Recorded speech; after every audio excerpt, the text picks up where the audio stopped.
not the only one that saw the clip of a woman. She was doing a TikTok and she was talking about an ancestry kit on her grandmother and is talking about an unsolved cold case murder 27 years ago.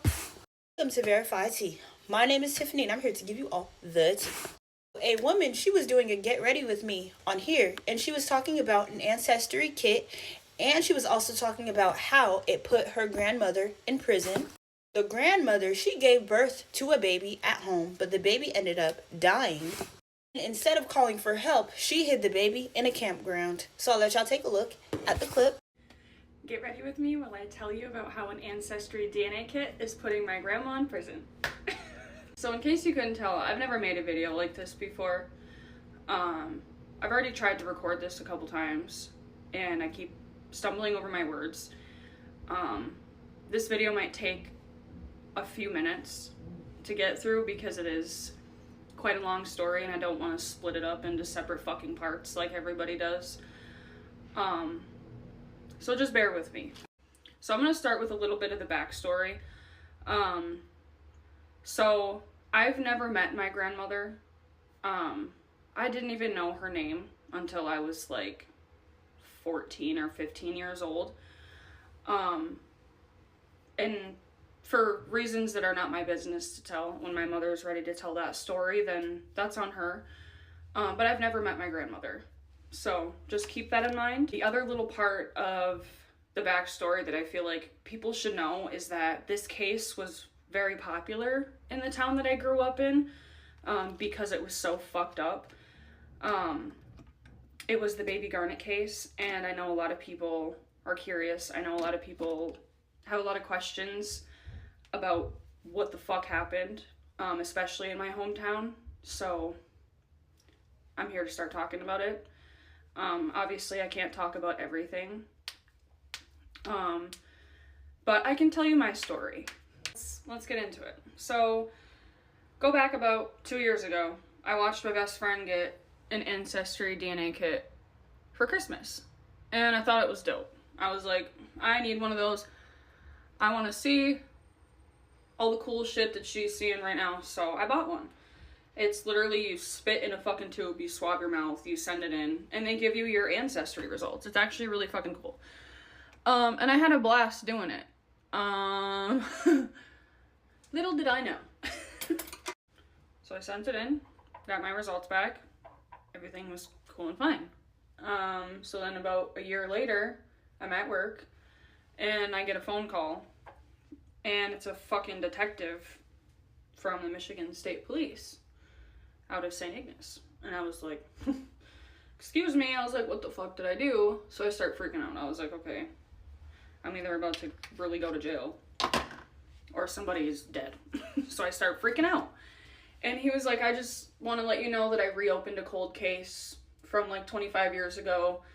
And he was like, and your DNA is a direct match to the victim of this case. And I was like, oh, cool. I was like, what case? And he was like, you've heard of the Baby Garnet case, right? And I was like, I was like, you're joking, right? And he was like, no. He was like, I know that it's shocking. He was like, and I know that it's, you know, a weekday at like 12 o'clock in the afternoon. And I kind of just sprung this on you. He was like, but we've been investigating and your DNA matches. And I was like, okay. So I start talking to this dude, and he, like, proceeds to tell me that he wants to connect me with this lady from Chicago. He said that she, like, runs this worldwide database, and he wants me to talk to her so she can upload my DNA into this worldwide database to, like, broaden the search, I guess. So I okayed it, and he told me that he would give her my number and she'd call me after I got off work. So I get home from work and I'm telling my mom about this call. I was like, listen, like, this is fucked up. Like, listen to this. And she was like, I wouldn't, like, listen to that. She was like, Papa just got a phone call saying that Uncle Marcus is dead and that they needed, like, his social security number or something like that to confirm that it was, like, he was his father. And he was not dead. Like, it was a fucking scam, but freaked my grandpa out. And so my mom was like, don't, like, it could be a scam, you know? So this lady calls me, And I'm on the phone with her, and she's like, I just need, like, your permission. And I was like, you have my permission, girl. I was like, whatever you need me to do, like, I'll do it. And she was like, okay, I need your password. And I was like, who the fuck's gonna ask me for my password that's not a scammer, you know? And so I hung up the fucking phone. So like a week later, I get another phone call from my mom. And she was like, hey, she was like, you need to come home right now.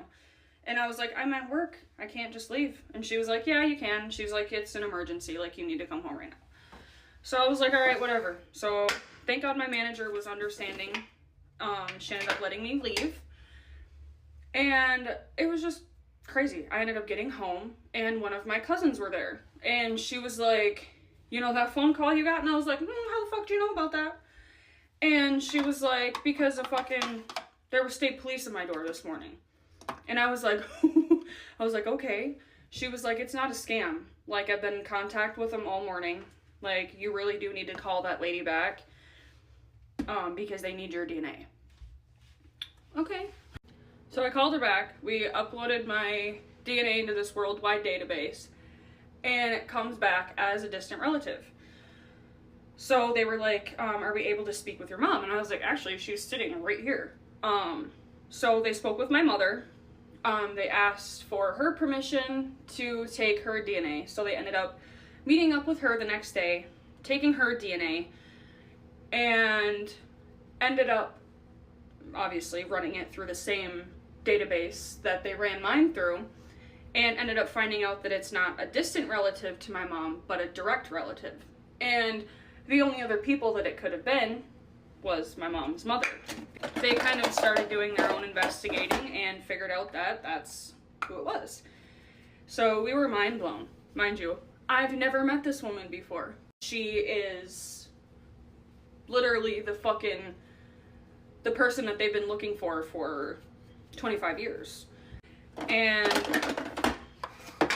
it's all because of a fucking Ancestry DNA kit. So yeah, everything kind of unfolded from there. I'm not really allowed to talk about anything that has happened outside of that right now. But obviously it's going to come out. Shit has already been in the news, and I know you bitches have seen it because I've seen your fucking comments. So yeah, to all the nosy bitches that wanted to know, here's the tea. Now shut the fuck up.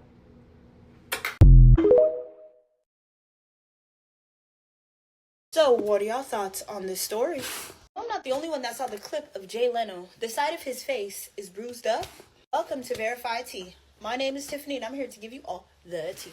So Jay Leno, he is now wearing an eye patch, and half of his face is bruised up. He was saying that he fell down the stairs at a hotel. So I will let y'all take a look at that clip. To Jay Leno. Oh, your poor face. Look at my eye. Oh my gosh. Jay Leno is all bruised up. The left side of his face is black and blue. His eye is swollen shut. And look at his injured wrist. It broke my wrist. Lost the nail on the finger. And then I'm all black and blue. The comedian says he fell down a 60-foot hill. I said, well, the hill doesn't look that steep. Let me take it down. And then You rolled down a hill? Oh, That's not true. no, that's true. Jay Leno says he was staying at a Hampton Inn about 30 miles outside of Pittsburgh on Saturday night when he wanted to have dinner at a local restaurant before his show. Instead of walking a mile and a half down the road, he decided to take a shortcut down the hill. Not a good idea. This is believed to be the steep incline he tumbled down. Well, I hit a bunch of rocks. It was 60 feet. Incredibly, the famous workaholic legend performed just 3 hours later without even taking a day off to nurse his injuries. Last night, he was back at it again, performing at a comedy show in Beverly Hills. This is just the latest mishap to afflict Leno in recent years. In November 2022, he was severely burned in a fire inside his garage. I went to the Grossman Burn Center, and I got a new face.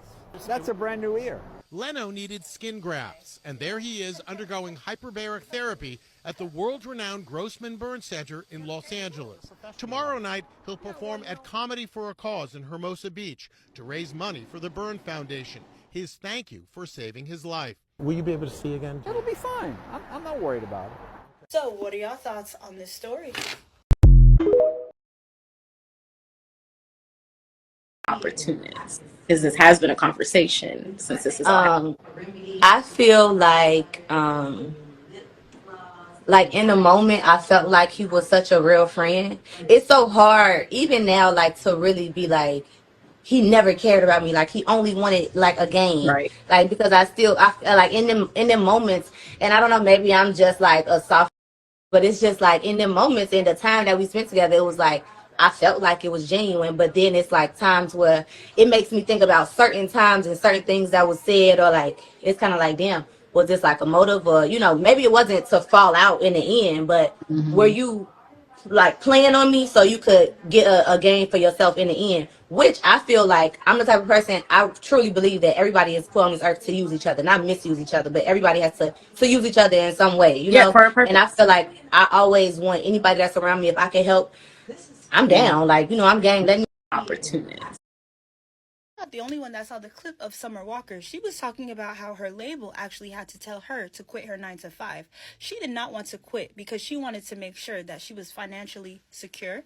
Welcome to Verified.T. My name is Tiffany and I'm here to give you all the tea. Summer Walker, she was recently doing an interview with Big Boy and she was talking about her career and stuff, and she was saying how her label actually had to make her quit her 9 to 5. She refused to quit because she wanted to make sure that she was financially stable. So I'll let y'all take a look at the clip. Jobs. I had a lot of jobs. And it's so funny because my label actually had to pay me money to quit my job because I had got signed and I was still working my job. And they're like, can you cut it out? Yeah. Like, Yeah, you like, man, no, I got to do some of this and that. Like, nah. Yeah, like I ain't rich yet. I Yeah, couldn't sell but my you know job. what? That's a hell of a work ethic too, though. You know what I'm saying? When you're like, wait, and you believe and you trust in yourself, but you're like, hold on, man. You know, this first of the month, these bills, they still gonna come around. So you didn't just jump off and say, let me step out on faith, even if I can't see the whole staircase. You made sure you were still so-called solid. I had a cleaning business called Summer So Clean, and I was a dancer at the same time. I worked at like Five Guys. I had like mad jobs. Wait, hold on. Did you say you worked at Five Guys, like the burger place? I worked at Five Guys, That's Wendy's, everything you can think. Like, And- I'm not gonna go without nobody. Like, Yeah. And something not to knock you off your square, but working at Five Guys, working at Wendy's, it is not to knock you off your square. Would you still eat there? I still do. Oh, okay, cool. Yeah, okay, yeah. so that means you don't know Best something burger we in don't know. town. Okay, Yeah. that means you don't. I thought you knew something. If you would have been like, nah, big, Now I ain't- Wendy's, I don't know, but Five Guys. But Five Guys? No, it's real because seriously, like, I had to cut them onions. There ain't no frozen nothing. Like everything fresh. Okay. So what are your thoughts on this story? I'm not the only one that saw the clip of Whack 100. He was saying that slavery was needed for black people to be who they are today. Welcome to Verified.T. My name is Tiffany and I'm here to give you all the tea.